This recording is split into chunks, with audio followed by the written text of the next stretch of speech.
Coming up on Tech News Weekly, I, Mikah Sargent, am flying solo today as Jason Howell is out. But don't worry, there is a great show ahead for you. First, Callum Hood, the head of research at the Center for Countering Digital Hate, talks about some concerns that research suggests TikTok needs to address regarding how it is serving some content to young people who use the TikTok platform. Then Daniel Rubino, the editor-in-chief of Windows Central, stops by to give us a rundown of some of the latest and greatest coming out of Microsoft, including Microsoft Loop, Microsoft 365's CoPilot tools, and everything in between. It's artificial intelligence all the way down. Before I share a quick story of the week about Beethoven and his hair. Yes, it's all about genome mapping and learning a little bit more about what Beethoven may have been experiencing at the time.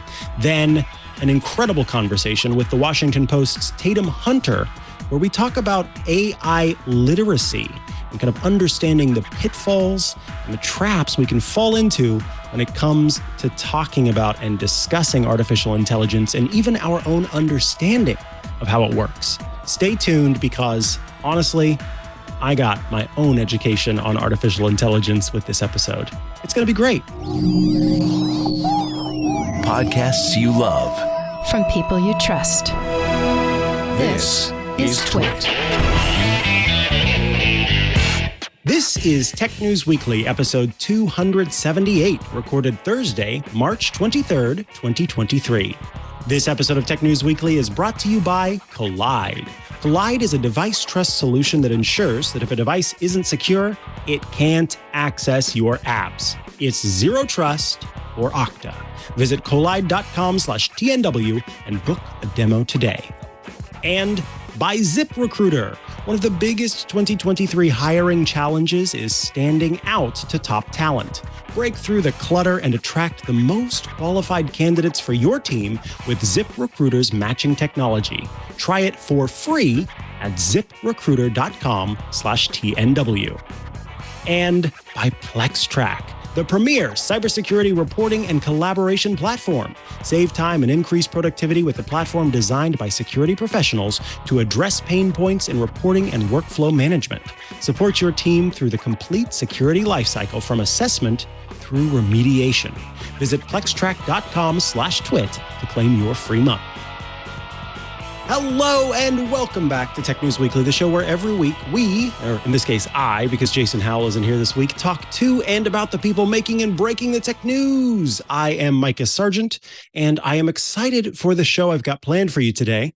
Up first, you may have heard that TikTok's CEO is currently, or has been currently testifying before Congress about a whole heck of a lot. Joining us today, though, to talk about TikTok and some of the concerns for the platform and its sort of safety for, in particular, teens and young adults, is Callum Hood, who is the head of research at the Center for Countering Digital Hate. Welcome. Oh, hello. Thank you for being here today. Could you please start by telling our listeners about the Center for Countering Digital Hate? Kind of what is the mission for the, and I've got to remember, is it CCDH, which is how I'm going to refer to it for the rest of our talk. It is CCDH. Sometimes we get CCHD. We're 501c3 in the US. We've got offices in the UK as well. So we're fundamentally a non-profit that works on digital hate and misinformation and the way that interacts with other online harms as well. So we do lots of research about how online hate spreads online, how misinformation spreads, and importantly, the role that big social media platforms play in facilitating the spread of that sort of harmful content.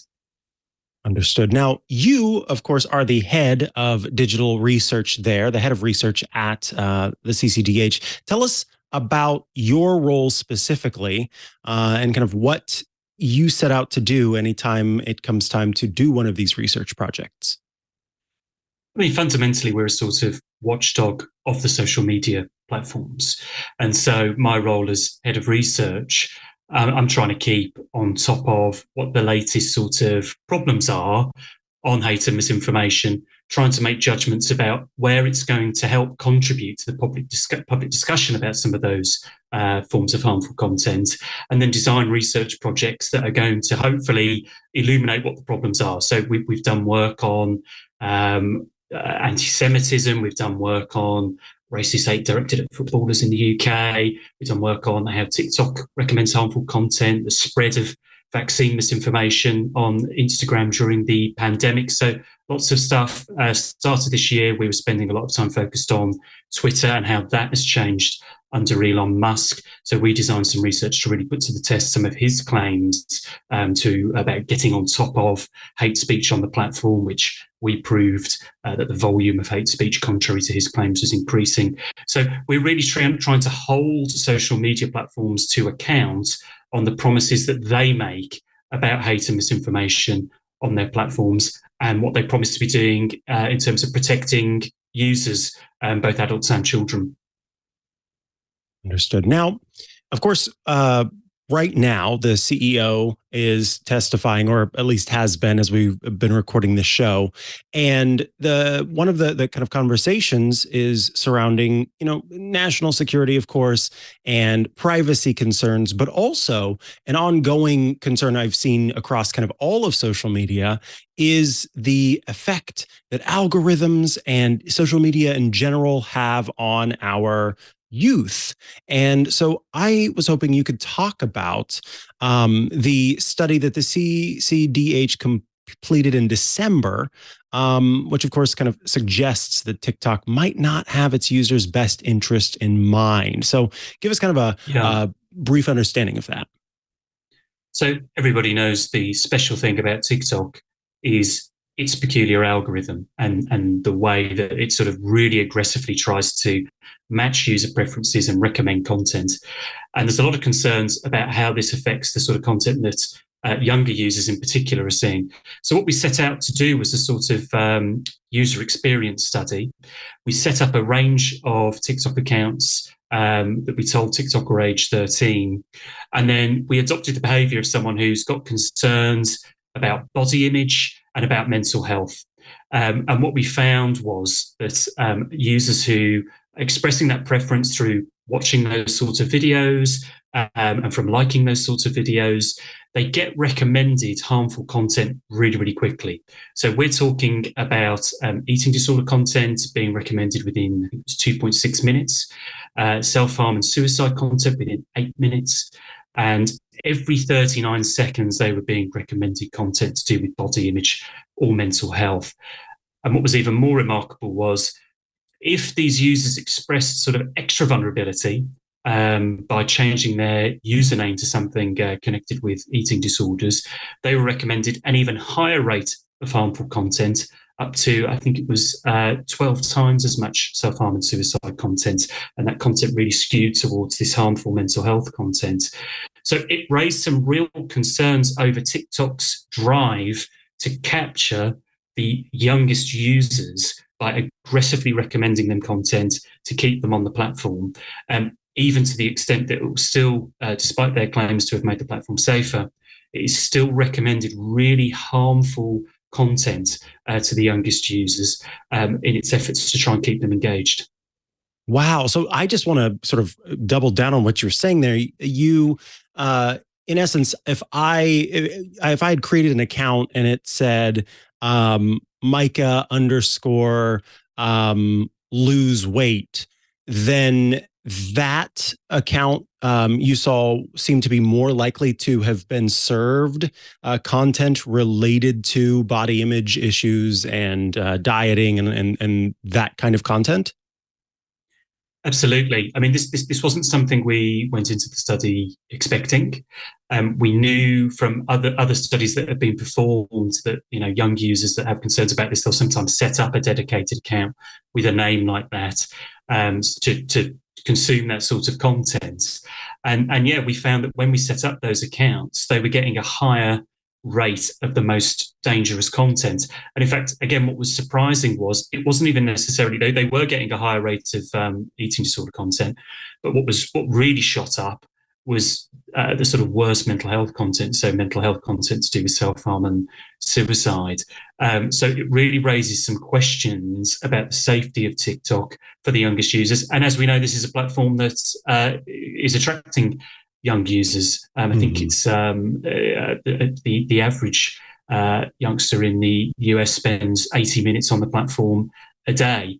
And another thing that's special about our study is that it shows just how quickly that algorithm will push the most harmful content to you if you show that vulnerability.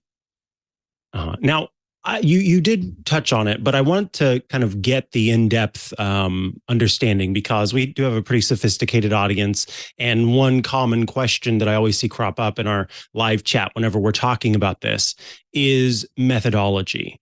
So I understand that you created accounts, but can you go into more depth about kind of how that works when you're doing any of these, this study, but in particular, this research for this report, is it a specific kind of phone that you're using to do this? When you're creating a new account, kind of tell us about the process for capturing this data and even following up, because I noticed in the report, or rather when I had heard more about this report, that the CCDH was continuing to monitor it and had some information, even as late as January 2023, these numbers were up. So it sounds like you continue to keep an eye on this data.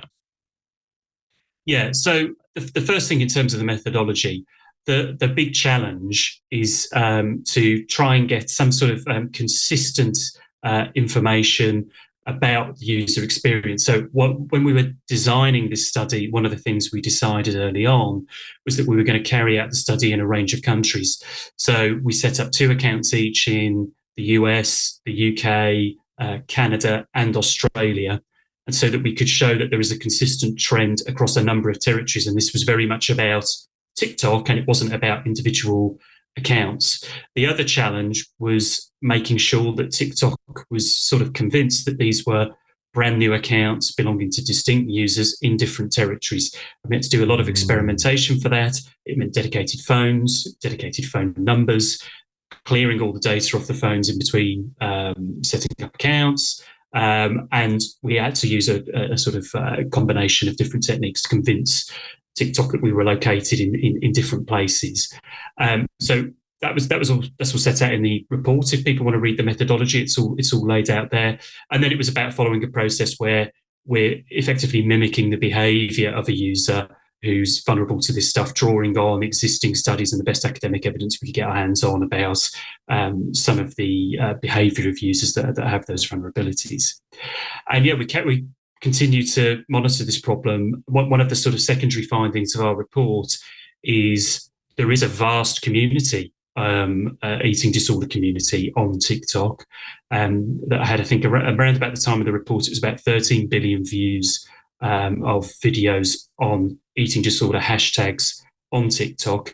Now, those videos are really varied. Some of them are people talking about their recovery journeys. Other stuff is straightforwardly promotional of eating disorders and really dangerous advice on how to severely restrict calories, for example. So what we've done since the report is we continue to monitor those hashtags. And what we're saying to TikTok is, you've got a massive community here that's engaging with this content. And with that comes a big responsibility for you to keep those users safe and ensure that they're getting the best advice possible. So it's still, we don't, so there's, I think, a billion more views on those hashtags since we first did our report in December. And that's going up all the time. You can see from some of the new analytics, some of the little glimpses that TikTok is now allowing us to get about the demographics that are consuming content on particular hashtags, that these are young users, and that the engagement with this stuff is just rising over time. And one of the things is there's some real inconsistencies in terms of whether TikTok presents links to advice and resources about eating disorders on those hashtags. So, I think TikTok could be doing a lot more to fulfill that responsibility to the users that it knows are engaging with eating disorder content on its platform. One of the things that I really appreciate about the work that the CCDH is doing is, you get some studies, some research reports that lay out the problems, and then kind of stop there. But you go as far as to offer some recommendations for what can be done. Can you tell us a little bit about the STAR framework?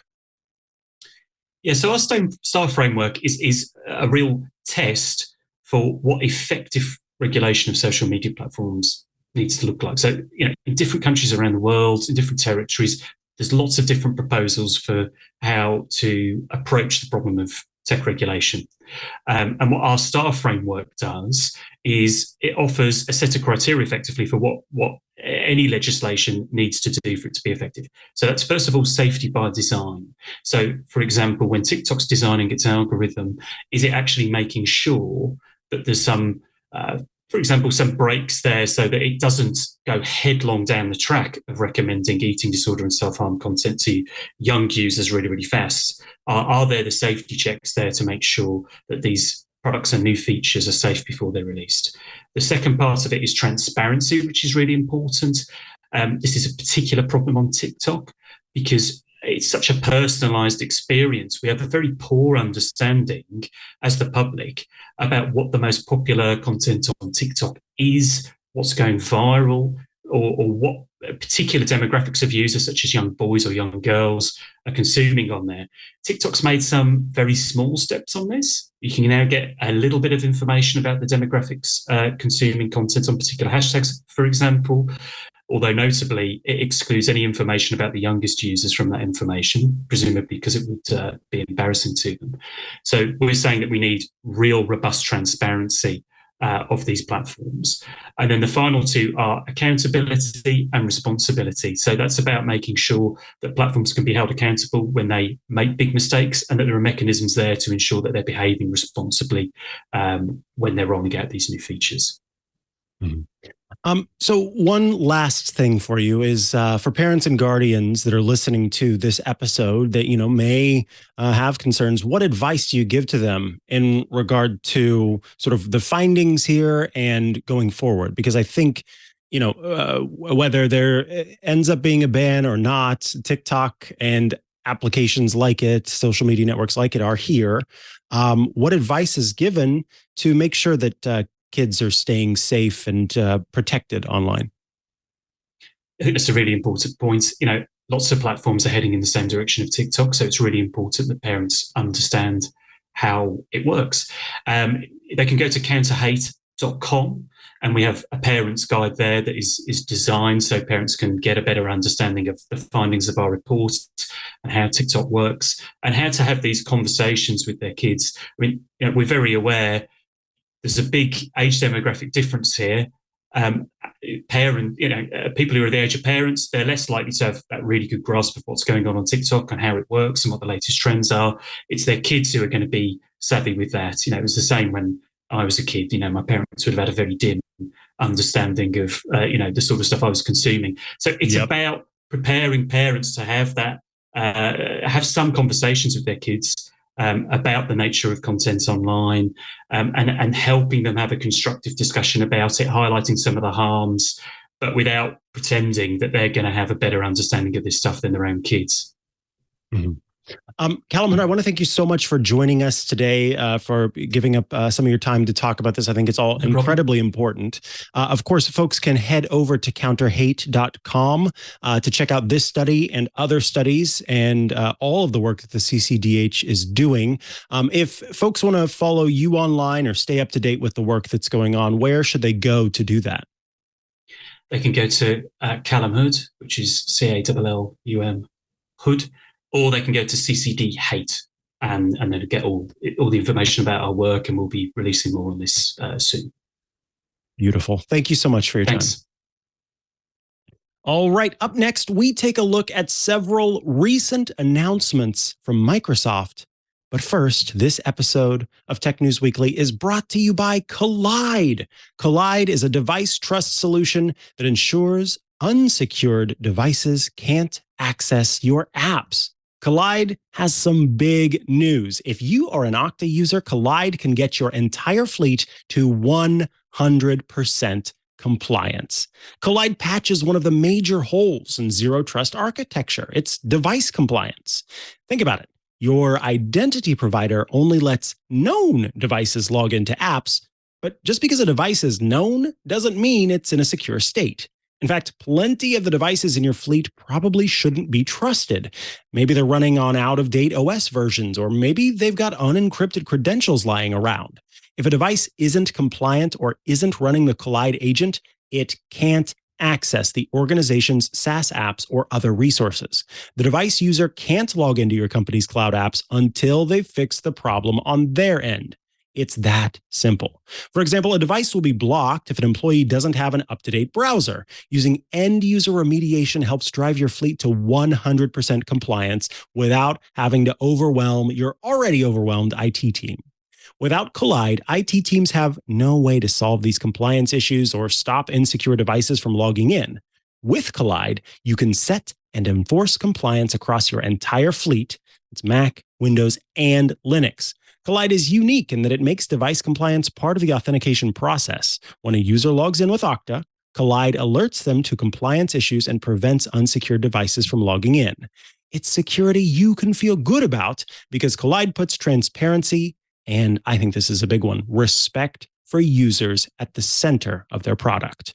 To sum it up, Collide's method means fewer support tickets, less frustration, and most importantly, 100% fleet compliance. So visit collide.com/TNW to learn more or book a demo. That's KOLIDE.com/TNW. All right, folks, Microsoft has made a bajillion announcements, it feels like, in the past week or so. And I need some help to sort through everything and talk about kind of what is available, what's maybe coming down the pipeline, as it were, and everything in between. Joining us today to talk about all of this is the editor-in-chief at Windows Central. It is Daniel Rubino. Welcome back to the show, Daniel. Thanks for having me.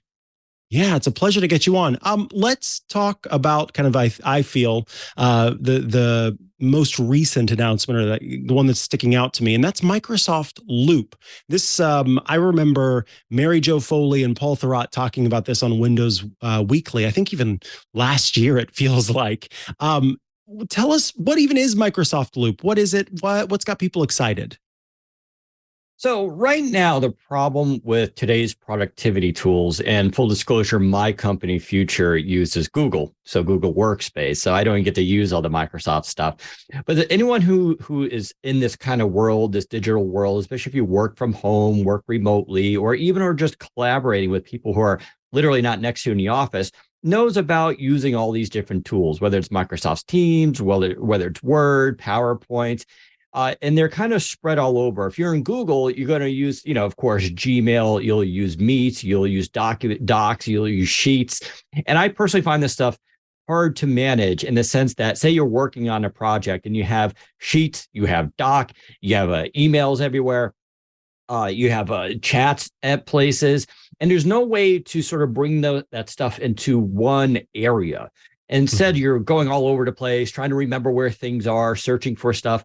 And so if you think about that for the Microsoft 365 ecosystem, that's what this is. It's a way to create a canvas where you can bring in all the stuff related to a certain project. So you can bring in documents, PowerPoints, you can bring in team chats, you can create little widgets on there, emails, and whatever you want. You can invite people, and you can even invite people to look at certain elements of this canvas, but not necessarily all of it, or vice versa. So say you have a budget on there, that you only want some people to see those numbers. You could have that so only some people will see that, but then people can see the rest of the canvas and the information there.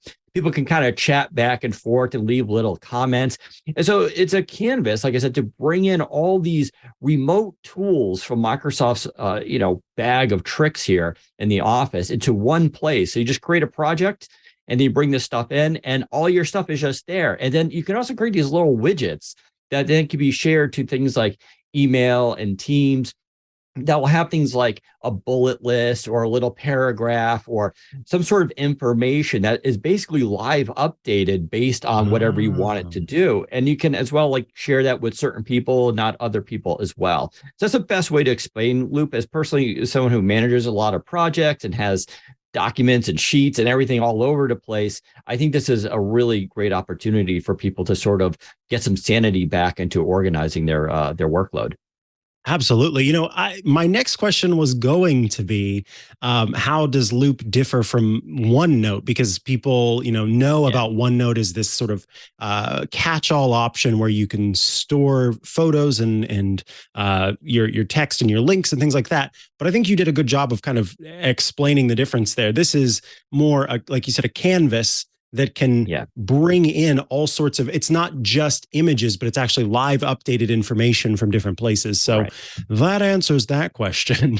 I have heard people kind of compare Loop to Notion. In fact, I can remember on Windows Weekly them talking about Loop is Microsoft's Notion, and then also Asana. And I'm curious how you think it compares, if it does.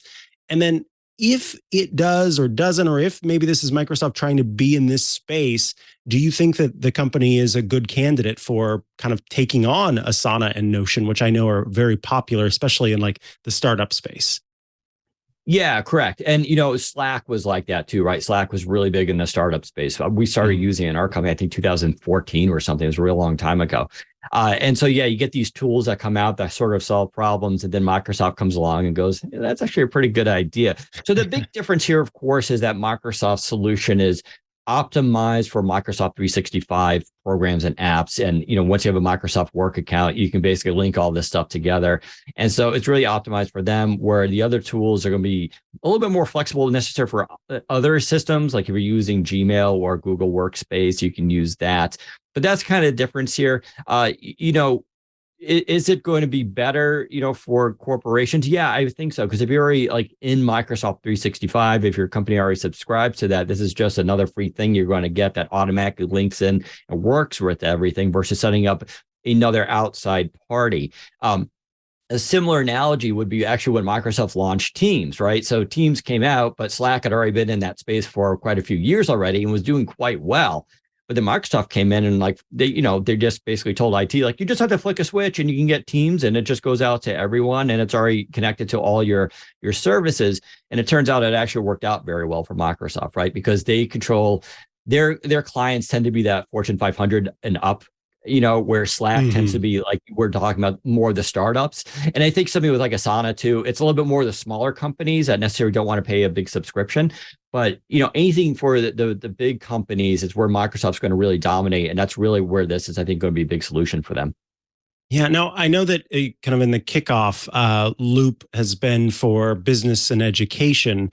But how can folks try out Loop if they have one of those accounts, or maybe even with a personal account at some point? What's the way to kind of give this preview a trial? Yeah, if you just go to https //loop.microsoft.com or just type in Microsoft Loop, you'll go to the page. And they do say that it's only for Microsoft Work accounts at this point, but technically I don't have a work account and I was able to get access to it. So I don't know if it's because maybe I had signed up earlier for the preview, but I can use it right now if I wanted to. So, it's worth going there. If you have a Microsoft account already, you just click login and it'll either tell you you're on a wait list or it'll be opening up soon or you'll get right in. But if you have a work account, you should be able to get in right now for the preview and try it out. Yeah, I had that same experience. I went and typed it in and it popped me over to a page that says you're on the wait list. And then the page refreshed and then let me in. And I thought, I don't understand, but okay. So I was trying it out this morning and giving it a go. Let's move along, though, to Bing's latest updates, because Bing Chat can now generate images. Do we know what technology is behind this image generation? Yeah, it's basically an advanced version of DALL-E. And I'm putting that in quotes because Microsoft gets a little cagey with this. They did the same thing actually when Bing Chat came out, because it was like, so we knew it was being powered by GPT to some extent. And then there's also Prometheus, which is Microsoft's technology. But the question was, okay, what version of GPT was it? And they weren't saying anything, even though the rumors were it's GPT-4. And now they've come out and said, OpenAI came out and now it's, GPT-4 is here. And by the way, that's what Microsoft has been using. So this is an advanced version of DALL-E. And, it's probably a slightly later version that's not necessarily public.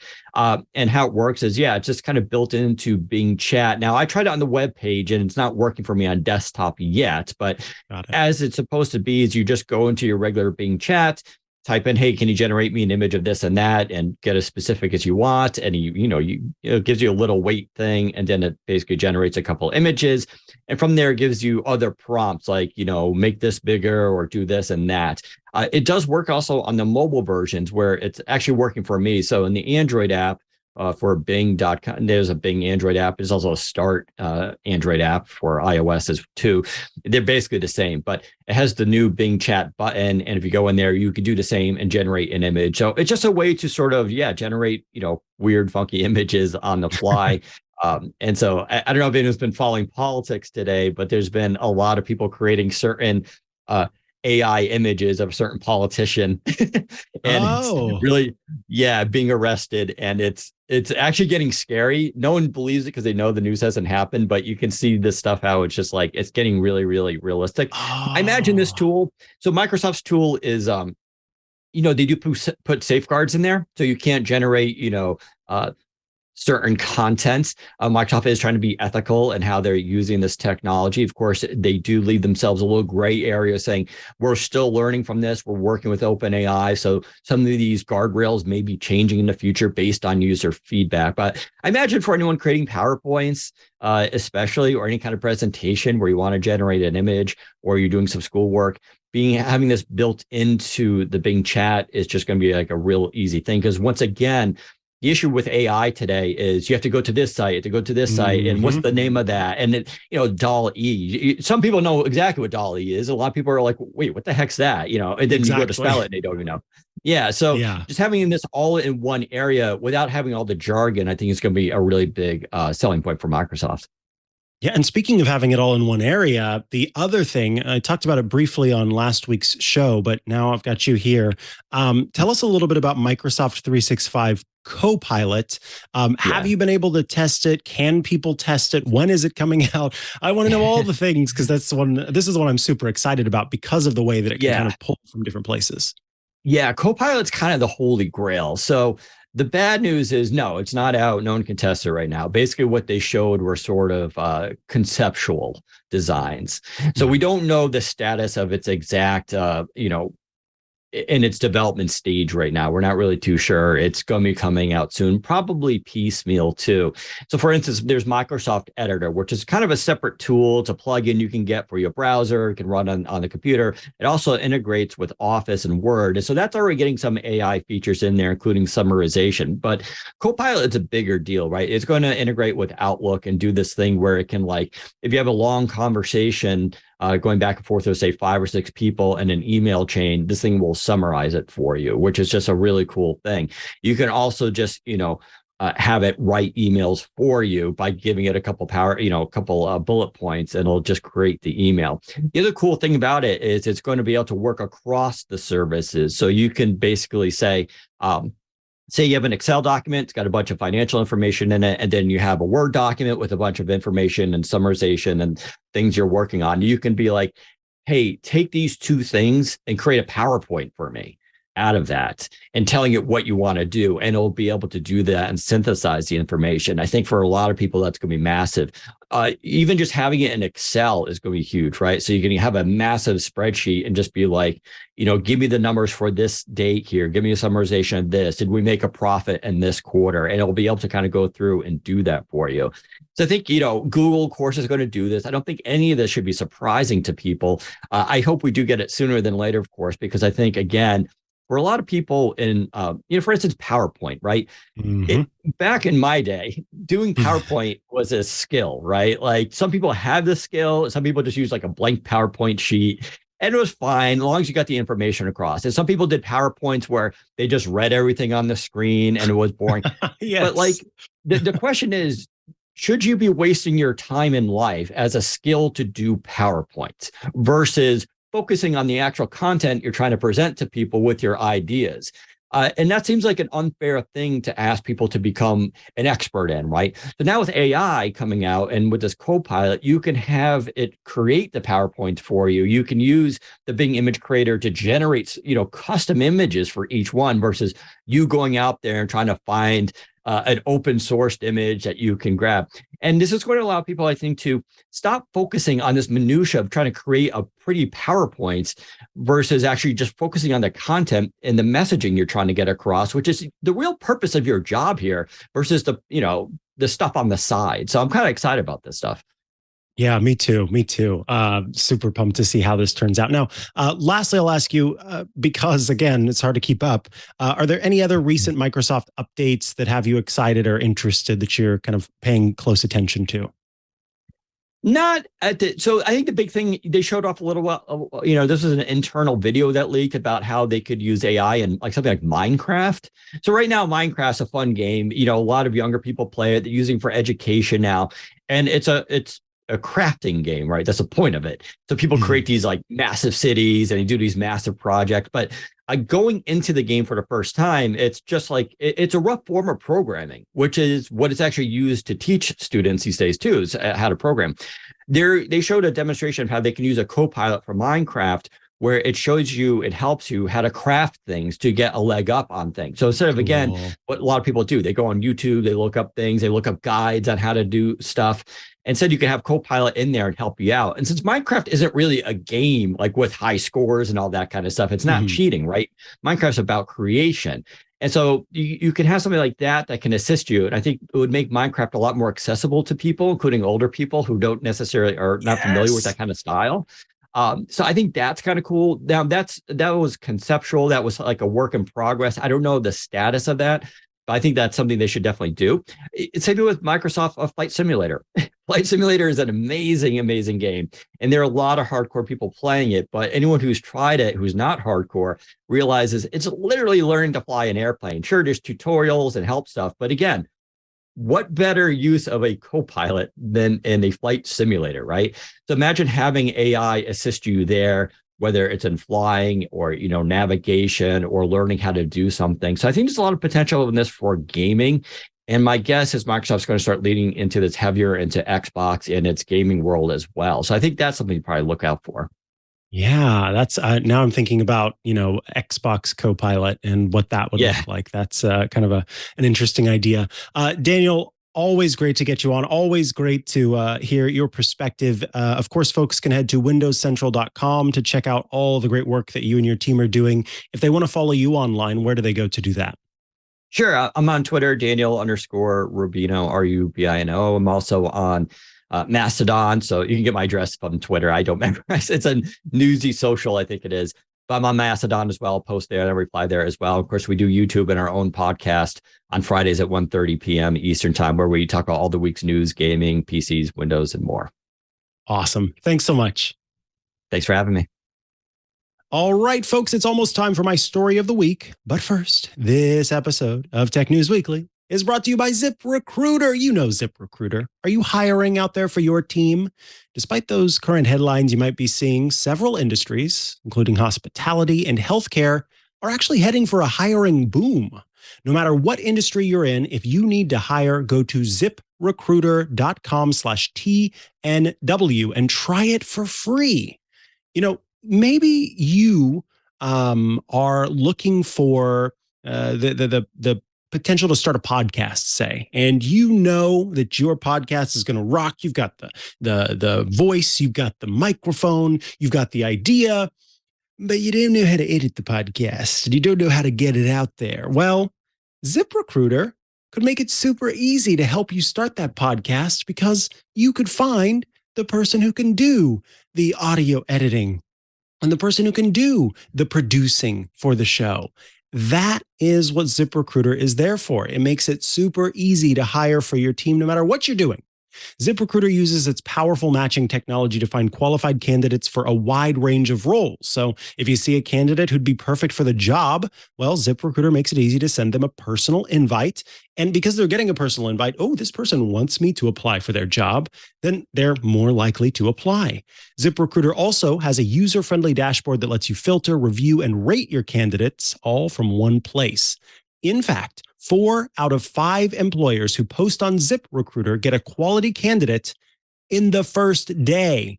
And I've heard Lisa, our CEO, talk about that many times, where when we've been looking to hire for a role, within the same day, is able to find the person that we're looking for, or at least find some qualified candidates that could potentially be the person we're looking for. So you out there can find quality candidates fast and let ZipRecruiter keep your team growing strong. Go to ziprecruiter.com/TNW to try ZipRecruiter for free. That's ziprecruiter.com/TNW. Thank you, ZipRecruiter, for sponsoring this week's episode of Tech News Weekly. And we're back. I want to talk about a really cool story. In fact, I was going to have one of the researchers on the show today, but unfortunately they were unavailable. It is a story about Beethoven. So we know that Beethoven suffered progressive hearing loss. And in fact, it's kind of a common thing you'll hear in, I think, elementary and middle school, especially, about sort of persevering, that one of the most well-known composers who has created beautiful music was losing their hearing and, in fact, ended up completely deaf by the time they passed. And so what is going on here is, and I want to quote from this piece because I did not know this, but this is from the news release from Cell Press, which is the kind of governing body responsible for the journal Current Biology. So here's the quote. In 1802, Ludwig von Beethoven asked his brothers to request that his doctor, J.A. Schmidt, describe his malady, his progressive hearing loss, to the world upon his death, so that, quote, as far as possible, at least the world will be reconciled to me after my death, unquote. It's been 2 centuries, more than 2 centuries now, and we are finally getting more information about Beethoven and what's going on, or what went on with Beethoven. So researchers, they looked at Beethoven's DNA using some hair that was sort of identified and verified to be Beethoven's DNA. And they discovered a few things. One is that along with the losing hearing over time, they knew that that was an issue, but they didn't quite know kind of what caused it. And unfortunately, that still remains true, that Beethoven had became deaf and also had gastrointestinal problems. But in looking at the genome, they discovered that he was at kind of a heightened genetic risk for liver disease, and that he, late in his life, had an hepatitis B infection. And they think that could have contributed to his eventual death. Beethoven, like many others during the time, were regular drinkers. And if he had a hepatitis B infection, also potentially had liver disease, then that, of course, can contribute to your death if your liver is not able to process alcohol, and then you're sort of harming your liver more and more and more. But I think what was kind of an interesting story is that Beethoven's Y chromosome doesn't actually match 5 of the people that are more modern relatives, that, according to sort of their genealogical research, they can look back and say, oh, yes, we're related to Beethoven through this, and this.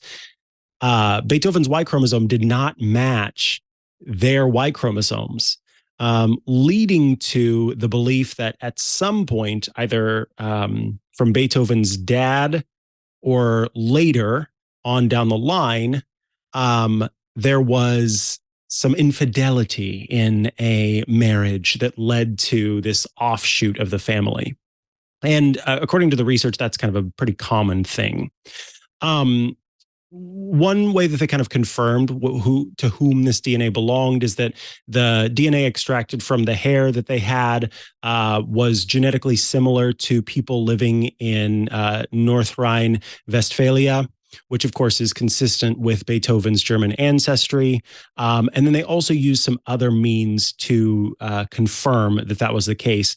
What's fascinating is that it wasn't too terribly long ago that you may have heard about Beethoven having lead poisoning. And so there was this whole idea that Beethoven could have lived a lot longer, but he had lead poisoning, and that is what caused his early death, or, at that time, not necessarily super early death.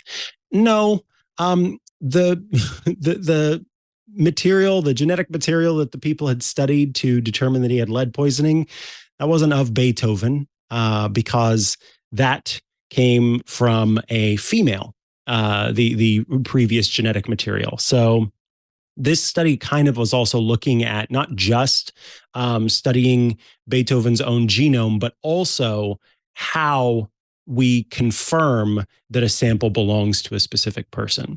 So you should definitely go and read through the Eureka Alert piece, because this news release has a lot more. And then we will also link to the actual text of the study in Current Biology. And it is fascinating, just kind of hearing more about this person. And I think, learning that although we had this understanding that he had hearing loss, that this was going on, we didn't really know, and we still don't know what led to that.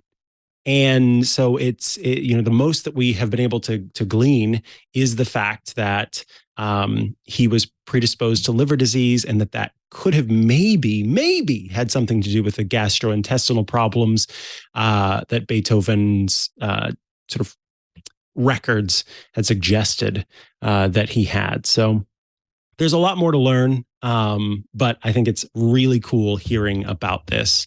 So please go check out that piece. All right. Up next, it's time to talk about protecting ourselves from the pitfalls that can come from talking about artificial intelligence. But first, this episode of Tech News Weekly is brought to you by Plextrack, the premier cybersecurity reporting and collaboration platform that empowers teams to win the right security battles. What if you could streamline the communication across the entire security department so that every team member could do their job more efficiently? From simplified data aggregation and reporting to integrated ticketing for remediation to analytics and visualizations for board reporting, Plextrack touches every aspect of the security management workflow. You can gain a real-time view of your security posture by bringing all your data sources together into one powerful platform where you can triage scanner results, generate powerful analytics and visualizations, assign remediation tasks, attest to your posture, and track progress over time. As one satisfied Plextrack client put it, we see Plextrack as part of our strategy to move quicker and be proactive. Now we have a real-time view of what we need to focus on, and I have an easy way of showing senior leadership. Plextrack serves every aspect of the enterprise security team program with features designed to improve workflow, collaboration, and communication for each role. That includes red team data aggregation, so you can import data from all your automated vulnerability scanners and tools. You can triage and report results in half the time. Also, blue team remediation. Assign remediation tasks right on the platform or through robust integrations with the ticketing tools your team already uses, like Jira and ServiceNow, and you can track progress over time. It's also got stakeholder communication, so you can use powerful and simple analytics to attest to security posture and prioritize issues. You can tailor attestation and communication to the needs of both team members and the C-suite, plus continuous purple teaming assessment. Begin purple teaming or power up your current strategies with Runbooks, the best in industry tool for test plan execution. Security teams of all sizes and maturities can maximize the efficiency and effectiveness of their workflows with Plextrack. Customers report that Plextrack enables the team to produce higher quality findings to our stakeholders faster, and that the platform has a 5 times ROI in year one, and even that it gives their cybersecurity operations a, quote, 30% increase in efficiency.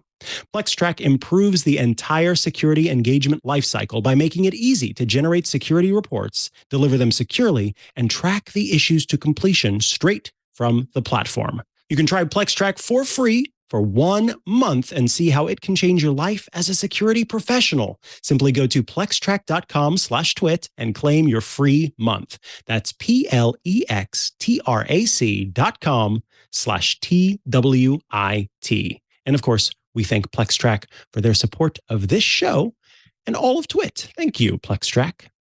All right, back from the break, and that means it's time for our final interview today. Look, we talk a lot on this show. Well, we talk a lot on the show in the first place, but we talk a lot on this show about artificial intelligence. And I continue to see new reports, new studies, new conversations about artificial intelligence. And I'm starting to hear it from the people that I talk to who exist outside of this tech space, outside of this tech bubble. And there are some concerns about the way we talk about artificial intelligence. Joining us today to talk about that very thing and give us some tips on how we can sort of protect ourselves from incorrectly talking about artificial intelligence and also finding the stuff that may not be true is Tatum Hunter from the Washington Post. Welcome to the show, Tatum. Hi, thanks for having me. Yeah, it's so great to get you on the show. I was hoping that before we get into AI literacy, let's establish a baseline, because there's a term that I think is often used by journalists, and it's one that I know I'm certainly kind of marching around saying, you need to know about news literacy. Tell us about what news literacy is in general. News literacy refers to the set of skills that help you identify either red flags that a certain piece of information is wrong or made up, and the skills that help you seek out or test against trustworthy sources of information. Mm-hmm. Now, moving along to this sort of specific term underneath the umbrella that is news literacy, AI literacy. I'm kind of curious because when I saw this piece, I thought, oh my God, this is so incredibly important. I'm so glad that somebody's writing about it. What inspired you to write this piece? I had some friends over for dinner who had read a news article about AI that really spooked them because it made it seem like, one, this particular model had its own personality, emotions, or intent, and two, that it harbored some desire to go rogue against its creators or do harm to humans. And of course, that's a storyline that we recognize from science fiction. And because so many of us are more familiar with science fiction than we are with something like a neural network, machine learning, a large language model, right? Our imaginations tend to fill in the blanks. And it not only does it make us feel afraid, and scared people are more vulnerable to wrong information, but it also kind of gives the companies developing this technology an out to talk about the real threats that AI might pose. Yeah. And I mean, this is, again, as I was kind of going through this piece, I'm going, yup. Ooh, because you covered some really important things. One of the traps you identified when it comes to learning about and talking about AI is something that I have to admit I'm a little guilty of. I do have 2 little dogs, and I treat them like humans. So I also sometimes anthropomorphize these bots that exist and these artificial intelligent generative text creatures. Even that is a little much. Tell us about the risk of humanizing AI. Absolutely. So like you said, we're all familiar with, like, if you put googly eyes on your Roomba, that it suddenly seems to have a personality. And that's kind of built in. It's a cognitive bias that humans have. So it's really easy to do. And the risk comes from a few directions. One is that we could, attribute these emotions and intent to an AI model and put too much trust in it. We could, develop a relationship with it that's ultimately unhealthy. And we see the potential for that as more companies release chatbots that are supposed to function as friends or lovers or therapists. And the second big risk is that companies can rely on this personification of the AI to abdicate responsibility for the AI's effects in the real world. We might see that in the form of a company saying, oh, the AI is going rogue, or a company talking about the potential for artificial general intelligence, or AGI, which is a term for an AI model that can cognitively function at the level of a human, to kind of whip up this excitement that detracts from these the stair step of tiny risks that we have as this technology incrementally improves. So, for example, if you're having the big debate about whether the robot army will take over the world, nobody's stopping to ask who's regulating these models, for example. So it's sort of a magician's trick of look over here, not over here. And, I have to say, I can think back to Microsoft when we had that chatbot that ended up sort of reflecting the racism of humanity, and that it got to that place really quickly. But when we had talked about that at the time, especially, I think that AI literacy was not front of mind. And then even now, when we talk about some of the things that AI, how you can sort of trick it into saying certain things, or if you push it, then it. But see, even all of these verbs that I'm using to attribute that to an artificial intelligence that is essentially fancy autocorrect is giving like too much of an excuse, I guess, is kind of the idea there. And I'm curious, in talking about it, is there any advice that you'd give on sort of how one can separate that, how one can prevent themselves from anthropomorphizing when they're talking about these artificial intelligences? How do we kind of stop and sort of reassess things, because it does feel like they've got googly eyes in some ways? Absolutely. I think that the first thing I'd say is to just understand how normal it is. We talk about our cats or our dogs or our Roombas to illustrate that us anthropomorphizing an AI system is not evidence of its aliveness. It's something that is really normal and okay to do. And I think even acknowledging that can help us notice it and curb it. And I think that you make a really excellent point that we kind of have this reaction of being really impressed when something about an AI model reminds us of a human. And I think that to that end, another step we can take is just familiarizing ourselves with the basics of how a large language model like ChatGPT, for example, works. Because we see large language models or similar technology helping us with autocomplete, with Google Translate.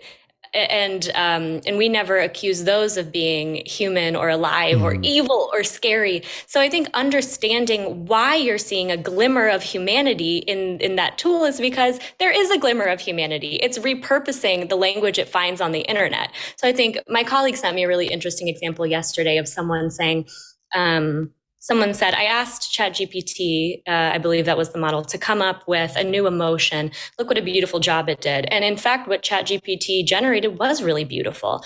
It made up an emotion that was about, experiencing a higher transcendent sense of unity with humankind. And you're like, okay, this is really beautiful. And it really does remind me of something a human would say, because it's probably, some guy on Reddit who took a mushroom trip did say it. Yes, exactly. Remembering what the source of these models are and how they operate. Maybe it takes away from the magic, but it also helps us stay grounded and become more intelligent consumers of this technology. Yeah. And honestly, another thing that I was so appreciative about with your piece is that it was a bit of a snap out of it moment for me, because I thought that I had done a great job of sort of holding up a wall of skepticism and maintaining a distance between me and sort of humanizing this AI. But I want to quote from your piece.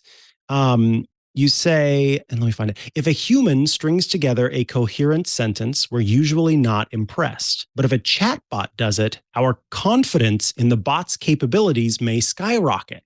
And so where I know sort of the much of the technology behind it, obviously not all of it, and I don't know the intricacies of it, but I can understand that it is using all of these things to provide a response that seems to make the most sense.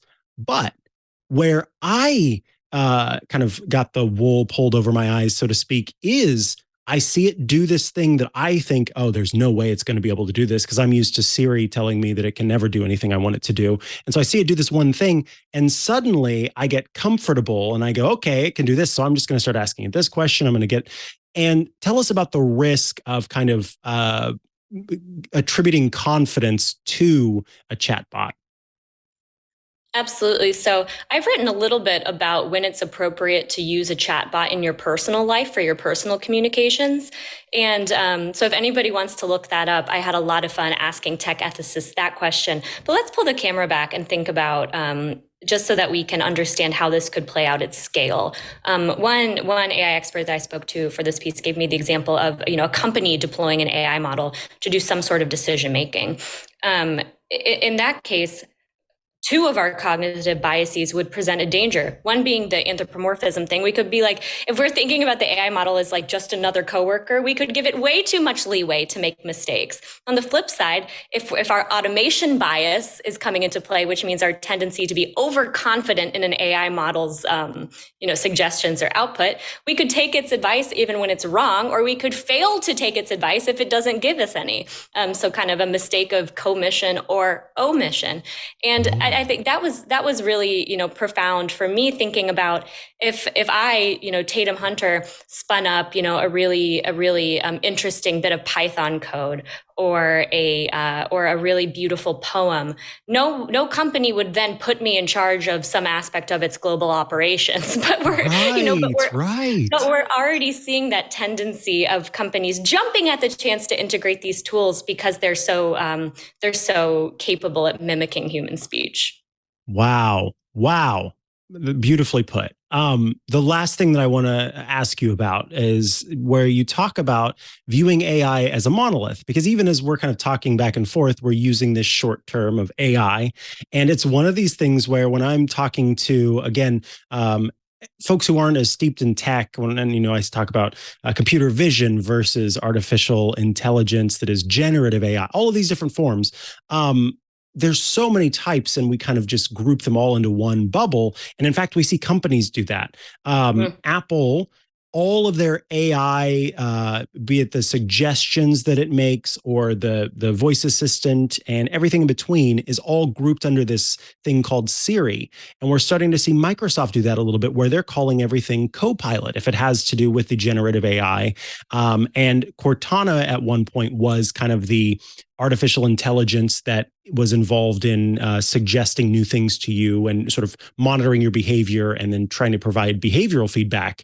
So we do keep getting this grouping of all these technologies, even though they work so separately. But in speaking with experts and in your own research into this, I am curious if you think any one type of specifically generative AI, well, if that's the chatbots and the text, if it's photo and art generation, if it's voice and audio, or if it's video, do you think any of them we are more susceptible to these pitfalls when it comes to using those specific types of generative AI?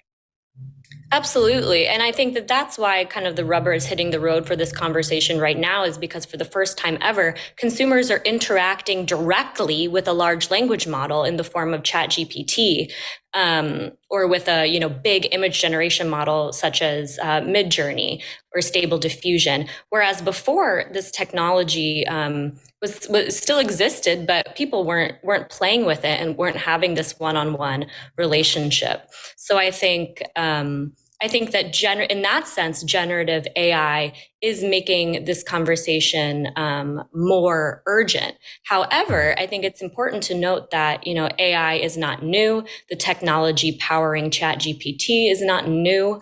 And to your point, when companies say AI is the future, or AI is dangerous, it's like, which AI? Who built it? And who decided what its capabilities are? Because these systems cannot do anything that their creators don't allow them to do. Thank you so much for your insight today. Thank you for writing this piece. Of course, folks can head over to WashingtonPost.com to check it out, and everybody should go read it. If they want to follow you online and stay up to date with what you are writing about, is there a place they can go to do that? Yes, they're welcome to follow me on Twitter or Mastodon at Tatum_Hunter_. Beautiful. Thank you so much for your time today. Thank you for having me. All righty, folks. That brings us to the end of this episode of Tech News Weekly. Of course, we publish this show every Thursday at twit.tv/TNW. That is where you can go to subscribe to the show in audio and video formats.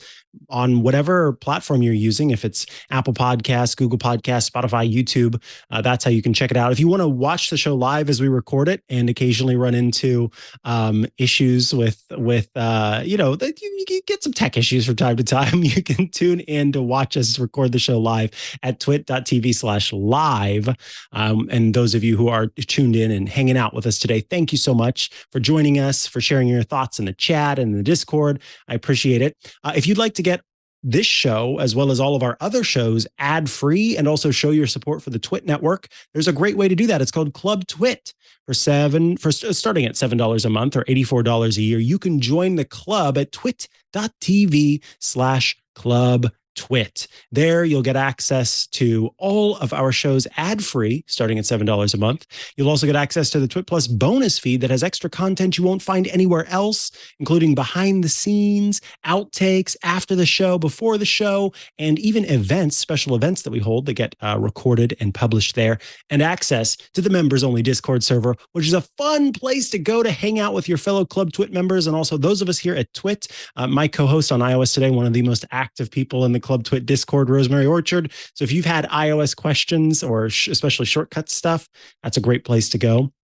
Again, twit.tv/club TWiT, starting at $7 a month. And I keep saying starting at. You're probably going, why are you saying starting at? Well, that's because we heard from some folks who said, hey, you continue to make the club more valuable, and we would like to pay you more because we think you deserve more. And we said, okay, let's make it happen. Well, I think we said that to Patrick, and he somehow heard across the United States and said, I've got to make this happen. And so then he flipped a switch, and suddenly you could. And I think the reason is because in terms of adding value, we have added some great Club TWiT exclusive shows, including the Untitled Linux Show, which is, as you might imagine, a show all about Linux. Paul Thurrott's Hands-on Windows program. I feel like that's with two M's and an E at the end. Program. It is a great show all about Windows tips and tricks with Paul Thurrott. And then my show, Hands on Mac, is also there. Another short format show that covers all sorts of Apple stuff. So I, cover iOS, Mac OS, tvOS, watchOS. I'm basically doing my best to help you out with these short tips and tricks to make the most of those devices. And the holly jolly laugh of Scott Wilkinson has once again returned by way of Home Theater Geeks, which is now on Club TWiT as well. So you can join Scott Wilkinson to learn what you need to know about home theater, which I got to tell you, has been very helpful as I have continued to invest in my own home theater. I don't know why I keep saying it that way, but it is so great to have Scott sort of renew that show and share such great tips and advice. So please join the club, twit.tv/club TWiT. I do appreciate it. We all appreciate it. If you'd like to follow me online, I'm at Mikah Sargent on many a social media network, or you can head to chihuahua.coffee. That's CHIHUAHUA.coffee, where I've got links to the places I'm most active online. You should check me out on, let's see what comes after Thursday, Sundays, for Ask the Tech Guys, the show that's produced by the very awesome John Ashley, who is technical directing this show. And of course, that's a show that I host with Leo Laporte, where we take your questions and answer them live on the air on Tuesdays for iOS Today with Rosemary Orchard, which of course is a show all about iOS and again, making the most of those devices. We really do try to help you make sure you're using them to the best of their abilities. And also on Thursdays, if you're part of the club, that is when Hands on Mac publishes. So it'll publish in about an hour and a half as we're recording this. So please check all those shows out. And in the next month, you're going to be seeing a lot more of me as our dear pal Leo goes on vacation, and I'll be hosting many a show in his place. So if you haven't gotten sick of me yet, you will after April. Thank you to our technical director and producer, John Ashley, who's running things behind the scenes. Thank you so much to Burke, who is making sure that our guests sound great, no matter, they could be coming to us through a potato tied to a string that is connected to a pigeon that then flies a tin can all the way to Petaluma. And Burke would do whatever he could to make sure that they sounded and somehow looked good, even though there's no camera involved in that. As well as John Slanina, who is also there to make sure that things are going as they're supposed to. And I don't think I'm forgetting anyone at the moment, but thank you to all of you for the work that you do. And thank you to all of you out there for tuning in. Jason Howell will not be back next week, but I will have another host next week. So you'll see that then. Thank you so much for your time, and we will catch you next week on Tech News Weekly. Goodbye. If you love all things Android, well, I've got a show for you to check out. It's called All About Android, and I'll give you 3 guesses what we talk about. We talk about Android, the latest news, hardware, apps. We answer feedback. It's me, Jason Howell, Ron Richards, TWiT DAO, and a whole cast of awesome characters talking about the operating system that we love. You can find All About Android at twit.tv/AAA.